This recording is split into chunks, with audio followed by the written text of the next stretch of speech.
So we're going to play a little video starting now. Awesome. Let's see if I'll cue that.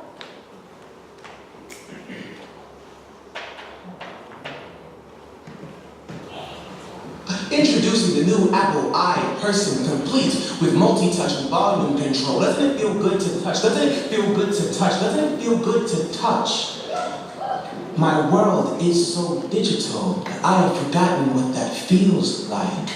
It used to be hard to connect when friends formed cliques, but it's even more difficult to connect now that cliques form friends. But who am I to judge? I face Facebook more than books face me, hoping to book face-to-faces. I update my status, 420 space to prove I'm still breathing. Failure to do this daily means my whole web-wide world will forget that I exist. But with 3,000 friends online, only 5 I can count in real life. Why wouldn't I spend more time in the world where there are more people that like me? Wouldn't you? Here, it doesn't matter if I'm an amateur person as long as I have a profile. My smile is 50% genuine and 50% genuine HD. You would need Blu-rays to read the whites of my teeth, but I'm not that focused. 10 tabs open, hoping my problems can be resolved, but a 1600 by 1700 revolution. This is a problem with this evolution doubled over. We used to sit in treetops, so we swung down to stand upright when someone slipped a disc. Now we're doubled over at desktops. From the Garden of Eden to the branches of Macintosh, apple picking has always come at a great cost. iPod, iMac, iPhone, iChat, I can do all of these things without making eye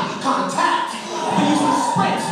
We used to sprint to pick in-store Blackberries. Now we run to the Sprint store to pick Blackberries. It's scary. I can't hear the sound of Mother Nature speaking over all that tweeting. And along with it is our ability to feel as it's fleeting. You would think these headphone jacks inject in the flesh the way we connect, the disconnect power on. So we are powerless. They got us love drugged like e-pills. So we e-trade, email, emotion like e-commerce because now money can buy love for $9.95 a month. Click to receive the check. I click to X out where our hearts once were. Click. I uploaded this hug. I hope she gets it. Click. I'm making love to my wife. I hope she's logged in. Click. I'm holding my daughter over a Skype conference call while she's crying in the crib. In the next room, click. So when my phone goes off on my hip, I touch and I touch and I touch. Because in a world where there are voices that are only read and laughter is never heard, I'm so desperate to feel that I hope the technology can reverse the universe on the screen, can touch me back, and maybe it will. But our technology is advanced enough to make us human again.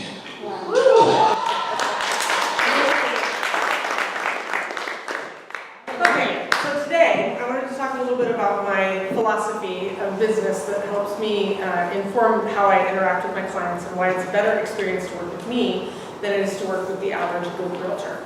Remember, I always like to compare myself to good realtors. It would be very easy for me to compare myself to this guy, the cheesy realtor that you hate. But in reality, most real estate agents are really nice people. They're good at what they do, they work hard, they're very nice. They might look a little bit more like that. Okay. The average person knows 10.2 real estate agents. And I gotta figure at least 9 of those are probably pretty nice people. So, how do I move myself ahead of this pack? Let's think about the video for a minute. Did that resonate with you guys? I think it's totally awesome. So, I like technology. I think it's great. It helps me do my job for sure. But my business is based on philosophy of building relationships, listening to the customer, and helping them achieve their goals. As I often say, helping them get where they want to go. It's less about selling and more about helping people solve their pain and their pleasure. One person, for instance, might want to sell their house because they can't afford it. That's moving away from pain. They might want to sell another person might want to sell their house because they want to be closer to their grandchildren. That's moving towards pleasure.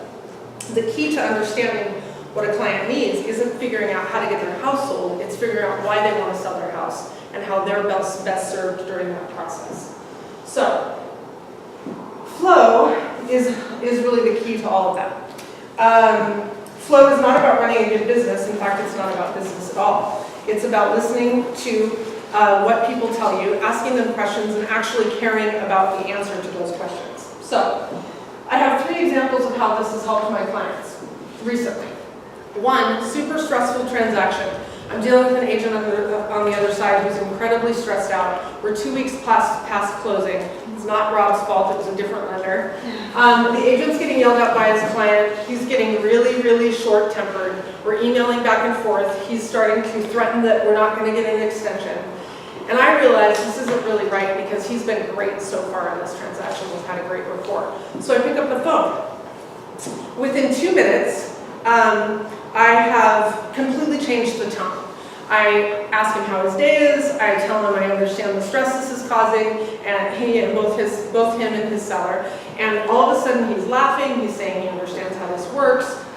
All of this in a 5-minute conversation resolves the problem and gets the transaction closed, and that's the only reason. We could have fought over email all week long and not gotten where we were going. Next one is a first-time buyer. She's great. She comes to me with the pre-approval in hand. She's got houses she wants to look at. But rather than jump in the car and look at houses to see if we can get her into a contract, we talk about her current living situation. We talk about her job. We talk about her savings account, her skills, her priorities in life, and her plans in the future. It becomes really clear quickly that she qualifies for a mortgage, but she doesn't have any money in the bank besides that. Once she starts paying her new mortgage, she won't be able to save any money. All the homes in her price range will need maintenance and improvements. She doesn't have any skills or interest in becoming a handy homeowner. She's currently able to save hundreds of dollars a month with her low rent payment, and she's in school. When she graduates, she'll be able to get a higher paying job. After looking at how the current situation compares to her life a year from now, she realizes she's going to be in a much better position. Next year, she'll look like this instead. It's not a great photo, but she's cute. The third example is somebody who I'm working with right now that really feels like they should buy a house. Should, giant quotations.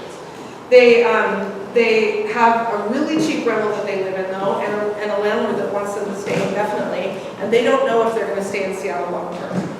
So we spend some time talking about their core reasons for buying. They talk about long-term return on investment, how they feel like real estate is a good place to put their money, and how their parents made most of their retirement savings from investment properties.